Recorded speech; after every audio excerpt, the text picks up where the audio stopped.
जय हिंद साथियों। आगामी लेखपाल और यूपीपी भर्ती परीक्षा के लिए जीके प्रैक्टिस सेट के 10वें एपिसोड में आपका फिर से एक बार स्वागत है।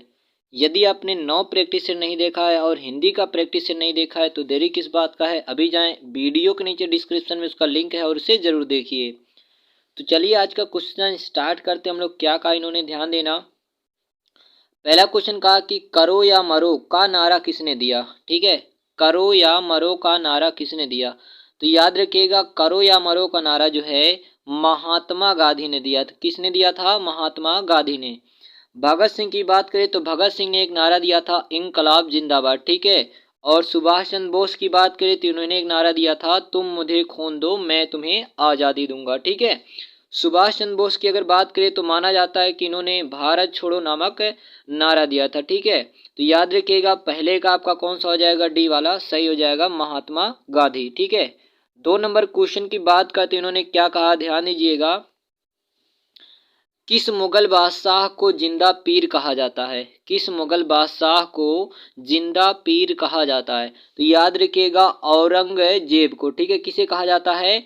औरंगजेब को जिंदा पीर कहा जाता है। क्योंकि ध्यान देना, औरंगजेब अपने खर्चे चलाने के लिए औरंगजेब अपने खर्चे चलाने के लिए टोपी सिलता था और आयतें लिखता था। ठीक है, टोपी सिलता था और आयतें लिखता था अपने खर्चे चलाने के लिए, इसलिए औरंगजेब को क्या कहते हैं? जिंदा पीर कहते हैं। ठीक है, तो बीबी का मकबरा, ध्यान देना, बीबी का मकबरा औरंगजेब के ही पुत्र ने बनवाया था। ठीक है, बीबी का मकबरा। चलिए, शाहजहां की बात करें तो ये ताजमहल से रिलेटेड कौन? शाहजहां। ठीक है, अकबर की बात करें तो इसका जन्म जो है अमरकोट में हुआ था। ठीक है, और जहांगीर की बात करें तो ध्यान देना, जो सिख गुरु थे, सिख गुरु 5वें गुरु अर्जुन देव की हत्या किसने कराया था? तो जहांगीर ने कराया था। ठीक है, तो 2 का बी वाला याद रखेगा, जिंदा पीर किसे कहा जाता है? तो औरंगजेब को कहा जाता है। ठीक है, चलिए क्वेश्चन 3 की बात करते हैं तो उन्होंने क्या कहा, ध्यान देना।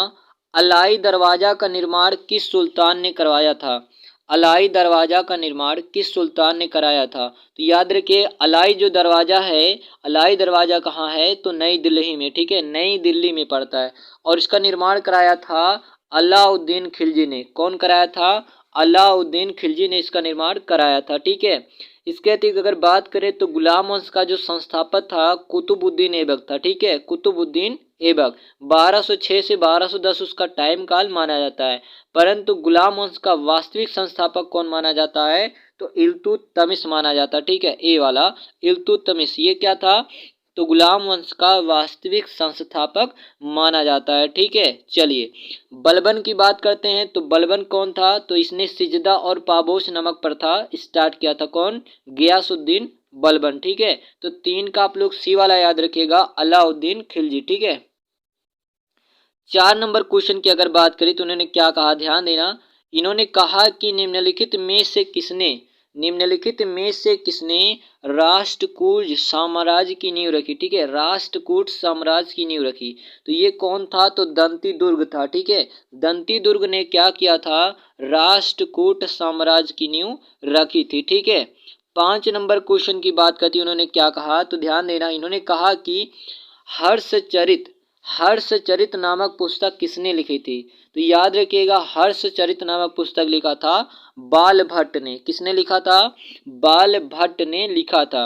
आर्यभट्ट की बात करें तो इन्होंने एक पुस्तक लिखा है आर्यभट्टियम। ठीक है, आर्यभट्टियम नामक पुस्तक लिखी है। ठीक है, विष्णुगुप्त की बात करें तो इसे चाणक्य कौटिल्य भी कहा जाता है। ठीक है, और इसने अर्थशास्त्र नामक पुस्तक लिखी है जो कि राजनीति विषय से संबंधित है। ठीक है, तो 5 का बी वाला आप लोग याद रखिएगा। ठीक है, 6 नंबर की बात करते इन्होंने क्या कहा, ध्यान देना। अधोलिखित में से कौन गुप्तकालीन स्वर्ण मुद्रा है? गुप्तकालीन स्वर्ण मुद्रा को क्या कहा जाता था? तो दीनार कहा जाता था। क्या कहा जाता था? दीनार कहा जाता था। तो 6 का आपका बी वाला सही हो जाएगा। ठीक है, 7 नंबर क्वेश्चन की बात करते इन्होंने क्या कहा, ध्यान देना। इन्होंने कहा कि 7 नंबर में कि निम्नलिखित में से किसे, ठीक है, निम्नलिखित में से किसे एशिया की ज्योतिर्पुंज कहा जाता है? तो याद रखिएगा, एशिया का ज्योतिर्पुंज किसे कहा जाता है? तो गौतम बुद्ध को कहा जाता है। ठीक है, गौतम बुद्ध को क्या कहा जाता है? एशिया के ज्योतिर्पुंज कहा जाता है। ठीक है, चलिए 8 नंबर क्वेश्चन की बात करते इन्होंने क्या कहा, ध्यान देना। इन्होंने कहा कि शेर ए पंजाब, ठीक है, क्या कहा कि शेर ए पंजाब के नाम से इसमें से कौन मशहूर थे। तो शेर ए के नाम, शेर ए पंजाब के नाम से ध्यान देना लाला लाजपत राय, ठीक है, लाला लाजपत राय मशहूर थे। और ध्यान देना इन्हें ही क्या कहा जाता है, शेर ए पंजाब, अर्थात पंजाब का शेर कहा जाता है, ठीक है। 8 का सी वाला सही हो जाएगा। 9 की बात करते इन्होंने क्या कहा, ध्यान देना 9 नंबर में इन्होंने कहा कि गांधी जी ने, ध्यान देना, गांधी जी ने जिस विदेशी पत्रकार को दांडी मात्र के समय अपने साबरमती आश्रम में ठहराया वह कौन सा था। तो याद रखिएगा वेब मिलर, ठीक है, वो कौन सा समाचार पत्र था, तो वेब मिलर था। दांडी मात्रा की बात करें तो ध्यान देना 12 मार्च 1930 को ये स्टार्ट होता, ठीक है, 12 मार्च 1930 को स्टार्ट होता है और 6 अप्रैल को दांडी जाके पहुंचता है, ठीक है। तो याद रखिएगा 9वां का आपका बी वाला सही हो जाएगा। 10 की बात करते तो इन्होंने क्या कहा, ध्यान देना, इन्होंने कहा कि 1938 में भारतीय राष्ट्रीय कांग्रेस के अध्यक्ष कौन निर्वाचित हुए। तो 1938 की अगर बात करें तो कांग्रेस का हरिपुरा अधिवेशन था और कांग्रेस के हरिपुरा अधिवेशन की जो अध्यक्षता किए थे वो सुभाष चंद्र बोस थे। कौन से, सुभाष चंद्र बोस। 1938 के बाद 1939 में भी ध्यान देना जो कांग्रेस का त्रिपुरा अधिवेशन हुआ, त्रिपुरा अधिवेशन की अध्यक्षता किसने किया था, तो सुभाष चंद्र बोस जी ने ही किया था, ठीक है। तो 1939 जो आपका था त्रिपुरा और 1938 हरिपुरा अधिवेशन, दोनों की अध्यक्षता किसने किया था, तो सुभाष चंद्र बोस ने, ठीक है। 11 की बात करते इन्होंने क्या कहा, ध्यान देना, इन्होंने कहा कि सतपुड़ा और बिंद के बीच कौन सी नदी बहती है। तो याद रखिएगा नर्मदा नदी, ठीक है, याद रखिएगा ये पश्चिम को बहने वाली एक प्रायद्वीपीय नदी है, ठीक है, पश्चिम की ओर बहने वाली क्या है, एक प्रायद्वीपीय नदी है। चलिए 12 नंबर क्वेश्चन की अगर हम लोग बात करते हैं, इन्होंने क्या कहा, ध्यान देना, इन्होंने कहा कि 8 ग्रहों में, ठीक है, 8 ग्रहों में बुध कौन से स्थान पर स्थित है। 8 ग्रहों में बुध कौन से स्थान पर स्थित है। तो याद रखिएगा बुध सूर्य से अगर देखा जाए तो सूर्य से ये पहले स्थान पर स्थित है, ठीक है। सूर्य से ग्रहों का बढ़ता क्रम इस प्रकार है, बुध शुक्र पृथ्वी मंगल बृहस्पति शनि अरुण वरुण, ठीक है। तो आपका कौन कौन सा हो गया, बुध हो गया, शुक्र हो गया, पृथ्वी हो गया, ठीक है। उसके बाद मंगल हो गया, फिर बृहस्पति हो गया, उसके बाद शनि हो गया, फिर अरुण हो गया, उसके बाद कौन सा हो गया, वरुण हो गया, ठीक है। तो आपका कौन सा हो गया, बुध शुक्र पृथ्वी मंगल बृहस्पति शनि अरुण और वरुण हो गया। और बुध की बात करें तो ये सूर्य की परिक्रमा 88 दिनों में पूरा कर लेता है और ये क्या है, सबसे छोटा ग्रह है। सबसे बड़ा ग्रह कौन सा है, तो बृहस्पति है, ठीक है। चलिए 13 नंबर क्वेश्चन की बात करते हैं, ध्यान देना, यूरोप की सबसे लंबी नदी कौन सी है। तो याद रखिएगा वोल्गा, ठीक है, कौन सी है, वोल्गा, जो कि कैस्पियन सागर में जाके गिरती है। ये यूरोप की क्या है, सबसे लंबी नदी है। 14 नंबर क्वेश्चन की बात करते हैं, इन्होंने क्या कहा, ध्यान देना, किस देश, ध्यान देना, किस देश के साथ भारत की अंतर्राष्ट्रीय सीमा सबसे लंबी है। तो याद रखिएगा बांग्लादेश के साथ, ठीक है, बांग्लादेश के साथ भारत की अंतर्राष्ट्रीय सीमा क्या है, सबसे लंबी है, 4096 किलोमीटर लगभग होती है।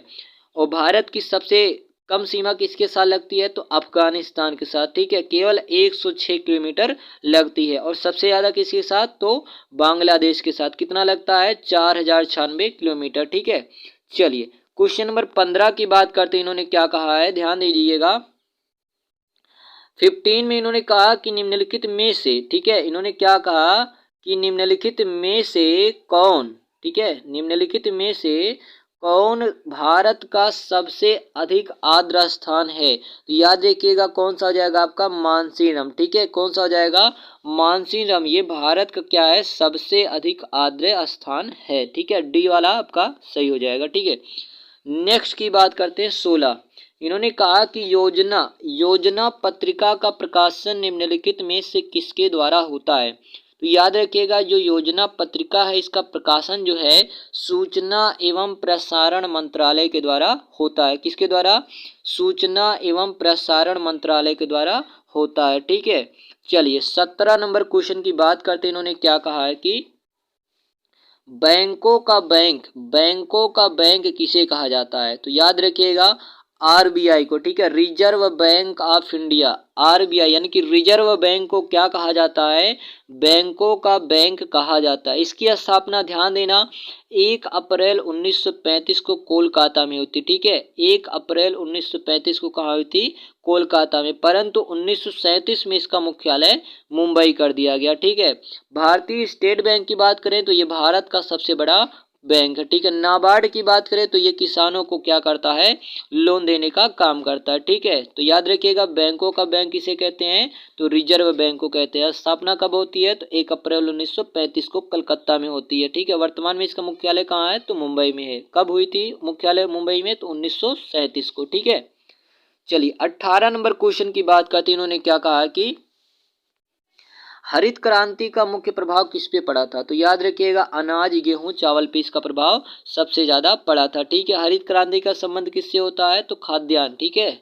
नेक्स्ट की बात करते हैं क्वेश्चन नंबर 19। इन्होंने कहा है कि ध्यान देना, भारत में वित्तीय वर्ष प्रारंभ होने की तिथि है।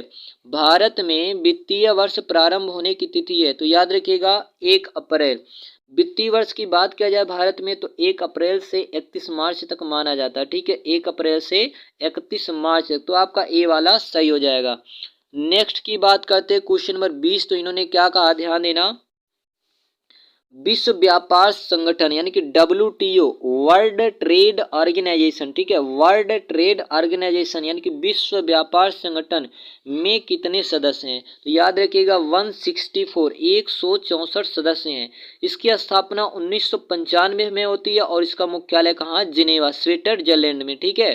ध्यान देना विश्व व्यापार संगठन का जो स्थापना होता है 1995 यानी कि 1995 में जिनेवा में यानी कि स्विट्जरलैंड में इसका क्या है? मुख्यालय। और कितने सदस्य हैं? तो 164 इसके देश सदस्य हैं, ठीक है।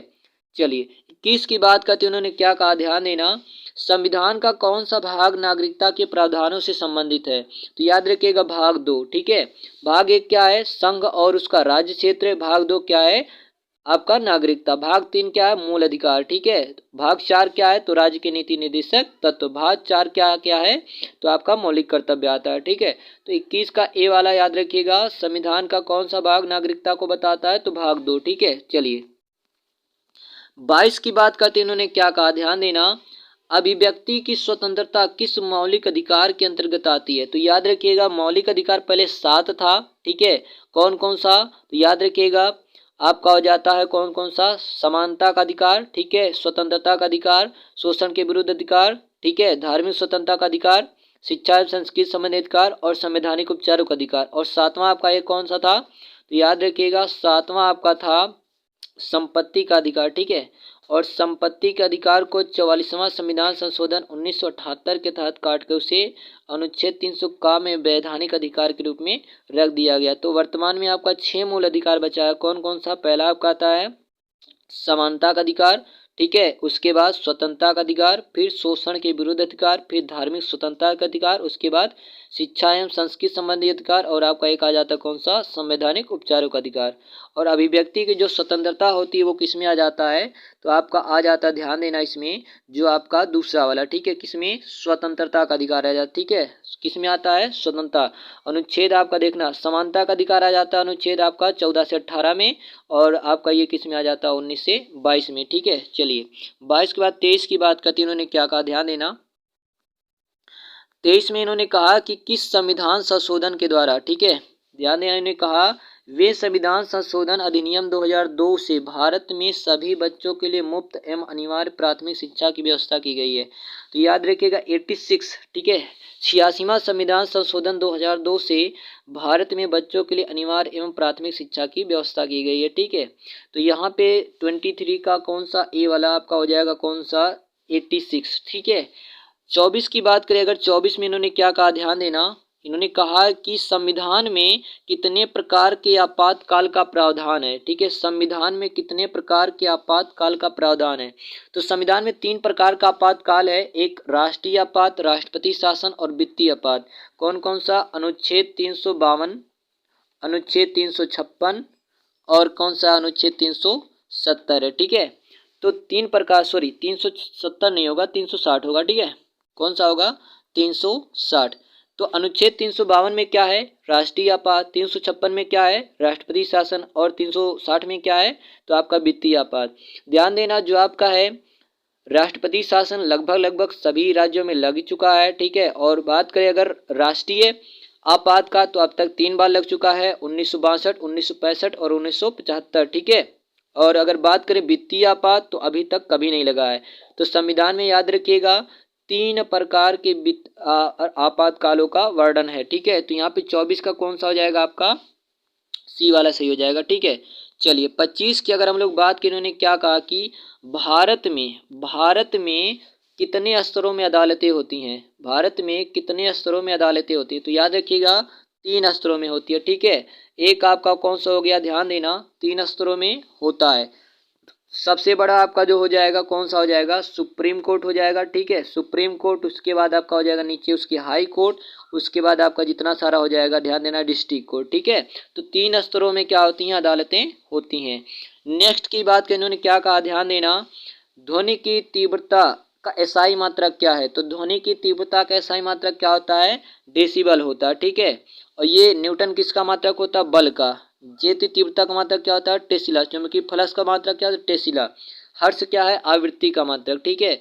परंतु ध्वनि की तीव्रता का मात्रक क्या होता है, तो डेसिबल होता है, ठीक है। ए वाला आपका सही हो जाएगा। 27 की बात करते उन्होंने क्या कहा, ध्यान देना, गन मेटल किस मिश्र धातु से निर्मित है, गन मेटल किस मिश्र धातु से निर्मित है, तो याद रखिएगा कॉपर, टिन और जिंक, ठीक है। कौन कौन सा, कॉपर है, ठीक है, उसके बाद कौन सा है, टिन है, उसके बाद कौन सा है आपका जिंक है, ठीक है। तो 3 से आपका निर्मित होता क्या, गन मेटल। 27 का ए वाला आपका सही हो जाएगा, ठीक है। चलिए 28 की बात करते हैं, इन्होंने क्या कहा, ध्यान देना, ताजमहल किससे प्रभावित हो रहा है, जी हाँ, ताजमहल पे जो है धीरे धीरे क्या उसका कलर जो है बेकार हो रहा, और ये किसके कारण हो रहा है, तो SO2 के कारण, ठीक है, अम्लीय वर्षा के लिए, जो कि बहुत ज़्यादा जिम्मेदार होता है, ठीक है। तो SO2 के कारण क्या हो रहा है, ताजमहल प्रभावित हो रहा है, उसका कलर जो है चेंज हो रहा है, ठीक है, काला पड़ रहा है। तो याद रखिएगा 28 का कौन सा हो जाएगा, ए वाला आपका सही हो जाएगा, ठीक है। 29 की बात करते हैं, इन्होंने क्या कहा, ध्यान देना, 29 में इन्होंने कहा है कि की कमी से रिकेट्स रोग हो जाता है। हाँ, किस विटामिन की कमी से रिकेट्स रोग होता है, तो याद रखिएगा विटामिन डी की कमी से क्या हो जाता है, रिकेट्स रोग हो जाता है, ठीक है, यानी कि एक प्रकार का सूखा रोग हो जाता है। विटामिन बी की कमी की अगर बात करें तो ध्यान देना बेरी रोग। विटामिन ए की कमी से बात करें तो आपका क्या हो जाता है, ध्यान देना, तो रतौधी रोग हो जाता है, ठीक है, जीरोथैल्मिया। विटामिन सी की कमी से अगर बात करें तो स्कर्वी रोग हो जाता है, ठीक है। विटामिन ए का अगर रासायनिक नाम की बात करें तो आपका क्या होता है, तो रेटिनॉल होता है। विटामिन बी की बात करें तो थायमिन, सी की बात करें तो एस्कॉर्बिक एसिड, डी की बात करें तो कैल्सिफेरॉल, ई की बात करें तो टोकोफिरॉल, और के की बात करें तो फिलोक्विनोन, ठीक है। तो यहाँ पे आपका 29 मोस्ट इंपॉर्टेंट क्वेश्चन कंप्लीट होगा। आई होप आपको वीडियो पसंद आया होगा। वीडियो पसंद आए तो वीडियो को लाइक करना, चैनल को सब्सक्राइब करना ना भूलें। स्वस्थ रहें, स्वच्छ रहें। मिलते हैं अगले वीडियो में। धन्यवाद।